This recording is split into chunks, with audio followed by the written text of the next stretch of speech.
Speed has been one of the most cursed topics in the entire Jujutsu Kaisen power scaling community, and for good reason. One chapter, characters are moving so fast they look like they belong in Dragon Ball, and then the next chapter turns around and tells us that the top tiers are barely even faster than fighter jets. So since people are for some reason still arguing about this, I think this is as good of a time as any to put the topic to rest. I'll go over where the issue stems from, if the Mach 3 cap for the verse is valid, and if not, where the verse would realistically scale. Our story starts with Mr. Bubble Pop Electric himself, Naoya Sennin. Aside from not being allowed within 500 feet of a school, Naoya is most known for being one of the fastest characters in the entire series, which is pretty impressive when you remember that even early series feats can already push the verse into relatively high levels of speed. During the Goodwill event, Maki Sennin is able to catch a bullet at point-blank range. That alone requires reflexes somewhere in the Mach 10 ranges, and a fully realized Maki can then completely blitz her father, even though she was previously getting badly outsped by Ogi. And Naoya, in his slowest iteration, can still run circles around her. But despite this, the narrator claims that Naoya is only about Mach 3 at his top speed, so something obviously isn't adding up here. The common response to this is to just ignore it and say that Gege doesn't know what he's talking about, and that he just throws around speed terms because they sound cool. But that isn't necessarily the case, and I actually believe that Mach 3 Naoya is the final step in Gege's intended and planned speed hierarchy for the verse, and I can prove it. All the way back during Shibuya, we get introduced to what I believe is the first attack with a stated speed in the series, that being Choso's Piercing Blood, clocking in at just above Mach 1.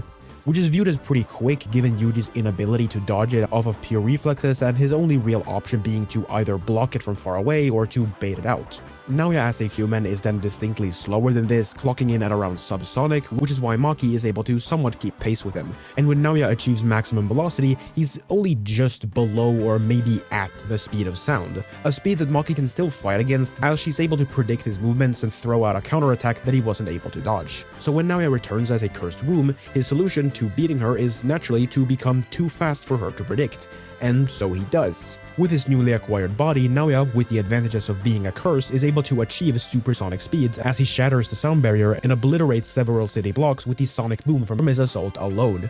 And when that still fails to take her out, he evolves into an even sleeker form, letting him accelerate up to Mach 3. Maki, in order to counter this level of speed, requires a form of precognition, and Sukuna is even faster than her precognition, meaning that Sukuna would realistically be above Mach 3.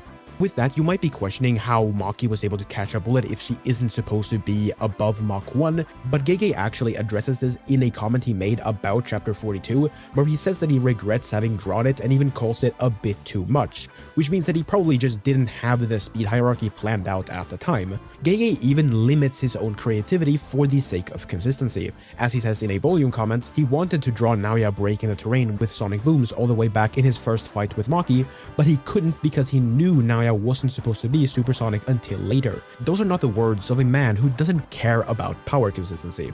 And this scaling is not just consistent with what we are told, but it's also supported by how speed is portrayed through Gege's art. Whenever we see an attack or a character that we know is supposed to be moving at transonic to supersonic speeds, it's always drawn in conjunction with this white impact effect. That is a vapor cone, an area of highly condensed water vapor that forms behind an object as it approaches or surpasses the speed of sound.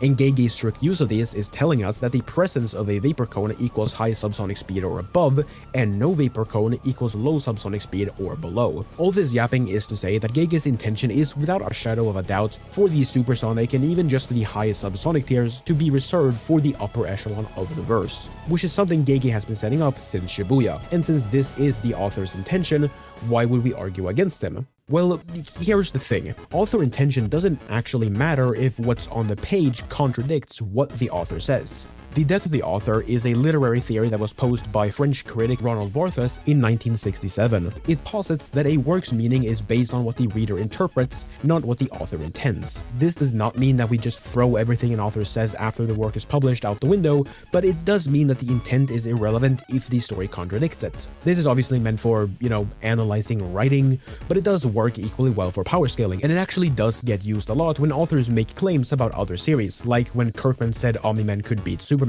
And I bring this up because while Gege is very consistent in what is being said and how he portrays speed in his art, what we actually see characters do on the page just doesn't line up with what Gege intended in the slightest. Like I said earlier, Naoya can achieve a speed of at least Mach 0.8 due to the presence of a vapor cone, and maybe even Mach 1 at maximum velocity depending on how you interpret this statement from Maki. Yet an unstacked Naoya, who probably just barely clocks in at subsonic, can jump down from this bridge and appear behind Yuji and Choso in an instant. Mind you, this is a faster Yuji than the one who could react to and block Piercing Blood, the supersonic attack.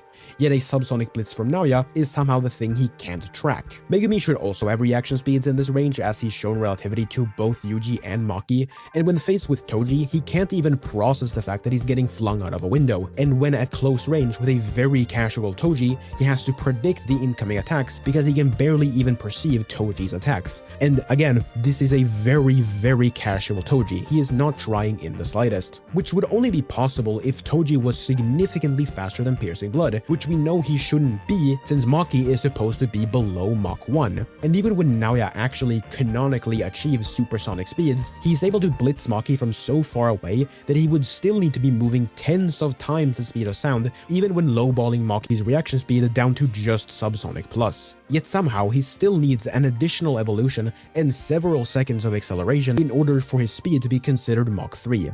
If it's somehow still not clear what the issue is, then let me spell it out for you.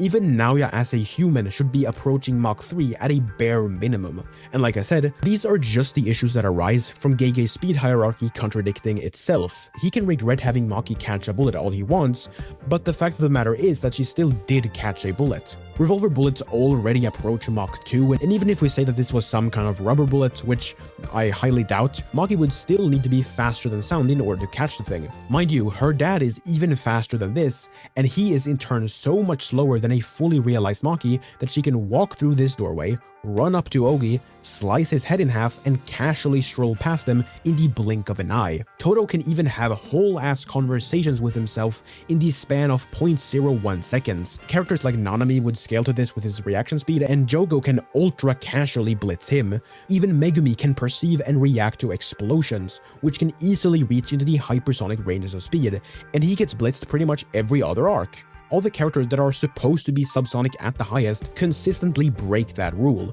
So yeah, capping most of the verse at Mach 3 makes absolutely no sense if you actually read the manga. Like, sure, if you want to take the statement above all else, then who am I to stop you? But if you're being fair, then you shouldn't be limiting the verse to a level of speed that we've seen characters break on multiple occasions. Now that we have the Mach 3 stuff out of the way, let's talk about light. For the longest time, Lightspeed JJK wasn't that big of a deal. I mean, obviously not everyone was on board with it, but it was still a viable scaling meta. The basic rundown is this: Kashimo's curse technique, Mythical Beast Amber, allows him to replicate and utilize any phenomenon that can be produced by electricity, which can range from sound to lightning and even the manipulation of the electromagnetic spectrum of light. Sukuna is able to dodge and intercept two attacks that, while never directly stated to be light, could easily be assumed to be such, granting Sukuna relativistic speeds while either heavily injured or while not going all out. But with Modulo and the introduction of Dabura, this scaling meta has gotten a bit more complicated. Dabura's curse technique and light primarily grants him the ability to emit and solidify light in the form of very high energy blazers, which are of course light speed, but its secondary ability allows Dabura to accelerate himself to sub or near light speed, with the original Japanese text being structured in a way that more so clarifies that Dabura is moving at speeds close to the speed of light as opposed to like a fraction of it. And this is incredibly important, as not only can Mahoraga not react to the light beams nor Dabura's near light speed kick, but the level of speed that he's able to achieve is pointed out as being beyond the limits of humanity, meaning that Dabura's speed in this moment is on a level that not even Sukuna and Gojo can reach, which heavily clashes with the standard light speed meta. Now, it would be unfair of me to put so much effort into debunking Mach 3 and then just dismiss light speed over one statement, so let's actually look at the classic light speed meta to see how well it holds up. Like I said, Kashimo has the ability to utilize electromagnetic waves, and in his battle with Sukuna there are two instances where he uses attacks that stand out from the rest. In chapter 237, he charges up something in his palm and then releases it towards Sukuna at point blank range, and in chapter 237, he creates a current of energy between his hands and then uses that to fire a thick beam of energy. The issue with saying that either of these are light speed are that we are never explicitly told what they are, and while they definitely aren't sound or lightning, that doesn't automatically mean light, because when it comes to something as all-encompassing as the electromagnetic force, there's basically no limit to what kind of phenomenon Kashimo could actually be replicating here. However, given the order in which Kashimo's ability is explained, that being agility, sound, EM wave, I think we can make an educated guess that this first attack is making use of light. After activating Mythical Beast Amber, Kashimo starts off by showing off his increased agility, followed by a shout to blast Sukuna with sound. And so, by that logic, the last attack in this chain should be the electromagnetic waves. People will argue against this by saying that it shouldn't be breaking apart the ground, but lasers creating small explosions is pretty common in fiction, so I don't think it's enough to say it's non-photonic. The second attack, on the other hand, it makes very little sense if you look at it as a laser. The biggest issue are the onomatopoeia associated with it. Duh is used for things like low thuds, heavy impacts, or sometimes even stuff like shock fronts, not something you would typically associate with light. The same thing goes for gua. It's usually used for things like a scream, but in this case it would probably infer more so a heavy rumble. Again, not something you would use if you wanted to convey a laser. So there really isn't anything that would suggest that this is a light speed attack. What is it instead? Again, the possibilities are really endless, but given that the Granite Blast uses the same effects, it's likely some kind of plasma beam if I had to guess, which would fully be within the realm of possibility for Mythical Beast Amber. But whatever it is, it's not a laser. At least we can't reliably prove that it is. But the first attack does seem to be light, so would that not mean Sukuna did in fact dodge a light speed attack?